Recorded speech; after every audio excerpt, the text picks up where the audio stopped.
Assalamu alaikum, I'm Aisha and you're watching SAMAA News. Here are today's headlines.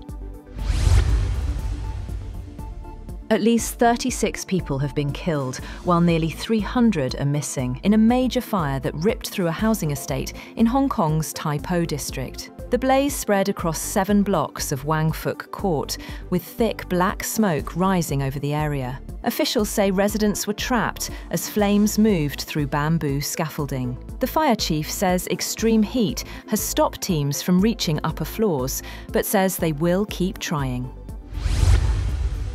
Britain's Finance Minister, Rachel Reeves, has told the House of Commons that the government is rebuilding the economy as she unveiled a budget built on higher taxes that will raise more than £26 billion a year by 2030.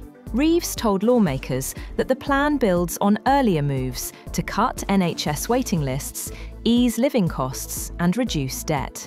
The Office for Budget Responsibility accidentally posted the plan online early, calling it a technical error.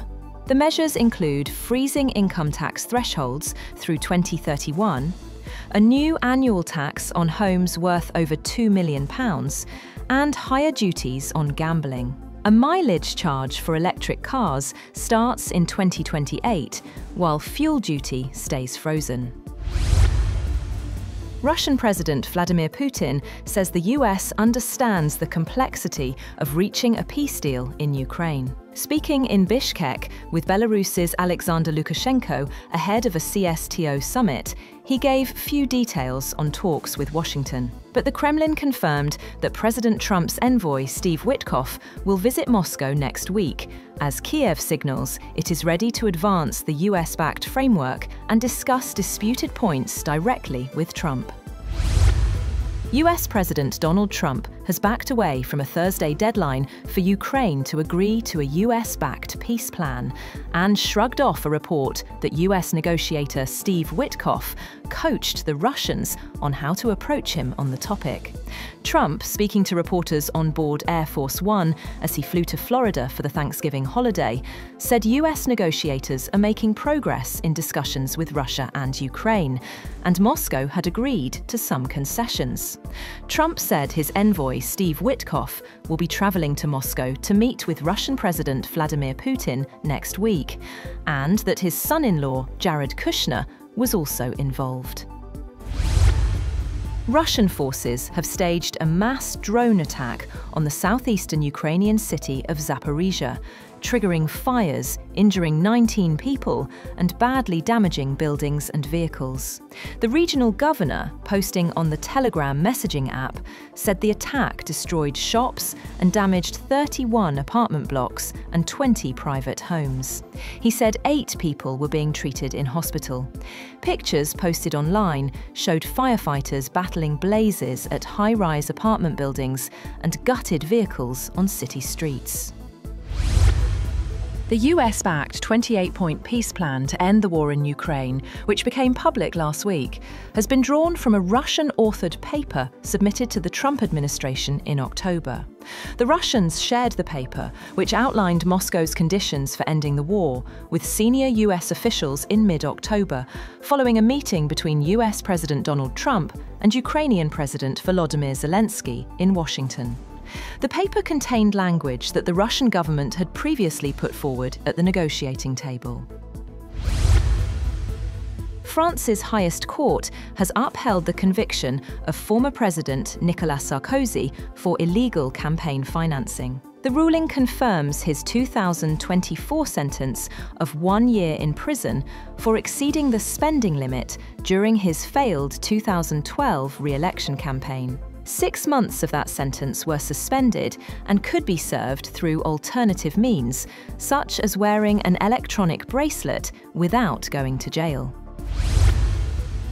Israeli security forces have launched a massive operation in the northern West Bank town of Tubas, targeting suspected militant activity. Residents say troops, supported by a helicopter, have surrounded multiple neighborhoods and ordered people to stay out of their homes while the operation continues, which could last several days.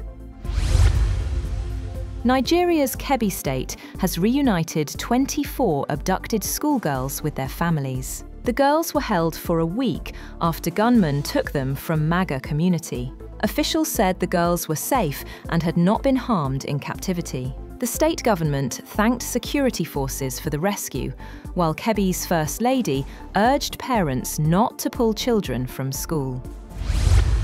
Authorities in Thailand plan to send helicopters to evacuate critically ill patients from a southern hospital marooned by some of the region's worst floods in years, as the death toll rose to 33, with more rain expected. Floods have swept through 9 Thai provinces and 8 states in neighbouring Malaysia for a second successive year, prompting both countries to evacuate nearly 45,000 people. In Indonesia, 8 to 13 people are estimated dead following floods and landslides this week, while 1 has died in Malaysia.